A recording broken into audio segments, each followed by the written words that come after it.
Hello everyone, उम्मीद करता हूँ आप सब लोग बहुत अच्छे होंगे। बड़ा ही प्यारा क्वेश्चन देखने में लग रहा है। ई की पावर एक्स, ए की पावर एक्स, दोनों फंक्शंस की पावर एक्स एक्स है और मल्टीप्लिकेशंस में, और हमें समाकलन करना है। बड़ा ही प्यारा। हम दो मेथड से डिस्कस करेंगे। जो मेथड आपको अच्छा लगता है कमेंट्स में बता दीजिएगा, ओके।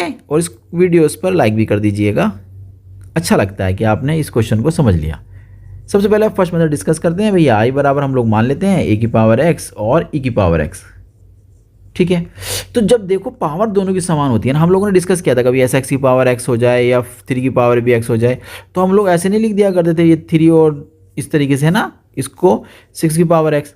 अगर आपको ये याद है तो अच्छी बात है, अगर याद नहीं है तो हम एक बार फिर डिस्कस करते हैं। एक छोटी सी बात, हम लोगों ने कभी ऐसा तो डिस्कस किया होगा ना, √2 की मल्टीप्लाई √3 से हो रही है तो लिख देते हैं एक बड़ा सा रूट और दोनों की मल्टीप्लिकेशन अंडर रूट के अंदर आ गया 6, है ना। एक्चुअली में ये जो अंडर रूट होता है इसकी पावर 1/2 होती है, इसकी पावर भी कितनी 1/2। अगर घातें समान है ना भाई, मल्टीप्लिकेशन फंक्शन है ना, तो अंदर भी मल्टीप्लाई में चले जाते हैं, घात हो जाती है उनकी दोनों की 1। तो यही प्रोसेस मैंने यहाँ लगाया। मैंने क्या, दोनों फंक्शन मेरे ए और ई हैं, अगर मैं इनकी मल्टीप्लिकेशन कर दूँ तो ए और ई बन जाएगा, पावर इसकी एक्स रहेगी। Any doubts? अब ये देखो समझने वाली बात क्या आई कि भैया ये जो ए ई है ना, एक्चुअली में ये भी कांस्टेंट है, ई भी कांस्टेंट है, मल्टीप्लाई करके नया कांस्टेंट बन जाएगा, उसका नाम रख देंगे बी। तो हमने क्या काम करा, सवाल को अच्छा समझने की नहीं कह रहा हूँ मैं।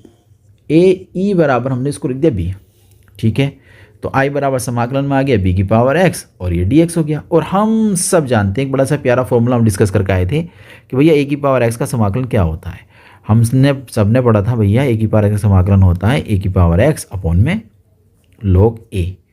अगर याद है तो अच्छी बात है, याद नहीं है तो आप इसको समझ जाइए कि ऐसा होता है।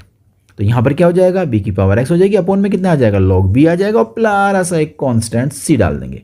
एक्चुअली में बी कितना है, बी का मान ए ही है, तो जहाँ जहाँ बी दिखाई दे रहा है भाई वहाँ वहाँ लिख दो ए ई अपॉन में एक्स। यहाँ आ जाएगा log में ए ही आ जाएगा। कितना प्यारा हो गया, देखो है ना। अच्छा, थोड़ा सा स्मार्ट कर लेते हैं इसको। क्या करते हैं भैया, जो ऊपर पावर हमने लिखी ना एक साथ, उसको अलग अलग कर लेते हैं, यानी कि ए की पावर एक्स, ई की पावर एक्स। अच्छा, log में log में एक फॉर्मूला और भी डिस्कस किया था हमने कहा था log में दो फंक्शन अगर मल्टीप्लिकेशन में आ जाते हैं तो उनको हम अलग अलग लिख सकते हैं, है ना। तो यहाँ पर भी हम लोग ऐसे ही करेंगे भाई कि जो log में हमारे पास नीचे फंक्शंस आ गया ए, तो log ए प्लस के log ई हो गया, ठीक है। और प्यारा सा एक कॉन्स्टेंट सी हो गया। अच्छा, log ई का मान जानते हो आप लोग? आप जानते हो log ई का मान? बहुत बार डिस्कस किया होगा। log ई का मान कितना आ जाता है, यहाँ पर 1 हो जाता है प्लस का सी। एक तो प्यारा सा रिजल्ट आपने ये निकाला। उम्मीद करता हूँ ये भी अच्छा मेथड है ना। चाहो तो 1 को पहले लिख दो, ऐसा कुछ नहीं है कि 1 को बाद में लिखा जाए। तो यहाँ पर ए की पावर एक्स डॉट ई की पावर एक्स, हम 1 को पहले लिख देते हैं, अच्छा लगता है log में 1 प्लस log ए, कितना अच्छा लग रहा है ना, प्लस का सी। चलिए, कुल मिलाकर हमने एक मेथड से इसका फाइनल रिजल्ट निकाला। ओके, अब सेकंड मेथड डिस्कस करते हैं, यानी कि दूसरा मेथड डिस्कस किया जाता है। तो हम लोग पहले क्या करते हैं, मान लेते हैं जो हमारा समाकलन उसको आई बोलेंगे, समाकलन ए की पावर एक्स डॉट ई की पावर एक्स। अब ये वाला तो हम लोगों ने वो पढ़ा था ना, दो फंक्शन जब मल्टीप्लिकेशन में होते थे तो उनको हम लोग किस तरीके से सॉल्व करते थे, याद है?